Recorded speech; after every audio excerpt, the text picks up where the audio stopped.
আজকে ইরানে একটা অন্যরকম দিন। সেখানে ৫ বছর পর ইরানের প্রধান ধর্মীয় নেতা খামেনি তিনি বক্তৃতা দিয়েছেন দেশবাসীর উদ্দেশ্যে। সেখানে তিনি বলেছেন, আমাদের শত্রু এক। তার মানে হচ্ছে এক বলতে একটাই, সে হচ্ছে ইসরায়েল। এই কারণে তিনি কয়েকটা দেশকে আহ্বান জানিয়েছেন এই শত্রুকে মোকাবেলা করার জন্য। দেশগুলো হচ্ছে ইরান, ফিলিস্তিন, লেবানন, মিশর, ইরাক, সিরিয়া এবং ইয়েমেন। এই দেশগুলোর শত্রু একটাই, সেটা হচ্ছে ইসরায়েল। এবং সত্যিই তাই, ইরানে হামলা করেছে ইসরায়েল, ফিলিস্তিনে হামলা করেছে, লেবাননে, মিশর, ইরাক, সিরিয়া এবং ইয়েমেনে সব জায়গায় কিন্তু হামলা চালিয়ে যাচ্ছে ওই ছোট্ট একটা দেশ। অথচ এই দেশগুলি যদি সব ঐক্যবদ্ধ হয় তাহলে কিন্তু ইসরায়েলের অস্তিত্ব থাকে না। কিন্তু দুর্ভাগ্যজনকভাবে পশ্চিমারা এই দেশগুলোকে নানাভাবে বিভক্ত করেছে, বিভাজন সৃষ্টি করেছে মুসলমানদের মধ্যে। এই কারণে খামেনি ঐক্যের ডাক দিয়েছেন। তিনি বলছেন যে এই শত্রুর পক্ষ মুসলিমদের মধ্যে বিভাজন ও ঘৃণার বীজ বপন করতে চায়। আজ শুক্রবার ইরানের রাজধানী তেহরানে খুতবায় এসব কথা বলেন খামেনি। প্রায় ৫ বছর পর এই খুতবা দিলেন খামেনি।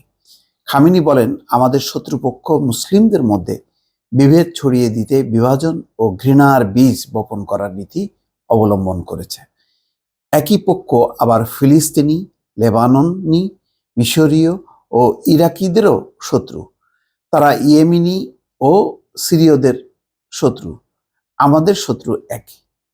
অর্থাৎ প্রত্যেকটা দেশের মধ্যে আবার দেখেন দ্বন্দ্ব সংঘাত আছে। সেই কারণে তিনি বলছেন যে আমাদের শত্রু তো একটাই। তো সুতরাং আমরা কেন বিভক্ত থাকবো? আমরা ঐক্যবদ্ধ থাকবো। আমরা যদি ঐক্যবদ্ধ থাকি তাহলে আমরা শত্রুকে মোকাবেলা করতে পারবো। আজ খামেনিকে এক নজর দেখতে তেহরানে খুতবায় কয়েক হাজার মানুষ জড়ো হয়েছিলেন।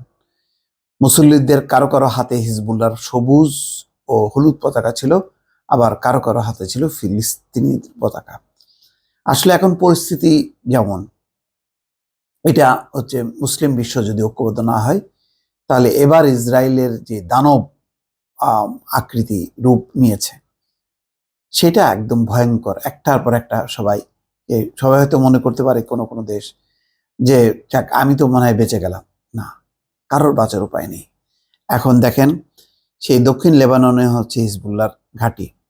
তার যুদ্ধ যদি হইতোই তাহলে ওইদিকে সীমাবদ্ধ থাকার কথা। এখন কিন্তু আস্তে আস্তে সে লেবাননের রাজধানীর দিকে চলে আসছে।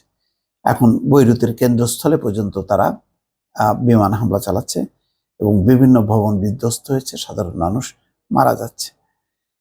তাহলে তার মানে হচ্ছে পুরো লেবাননকে তারা পঙ্গু করতে চায় বা গ্রাস করতে চায়।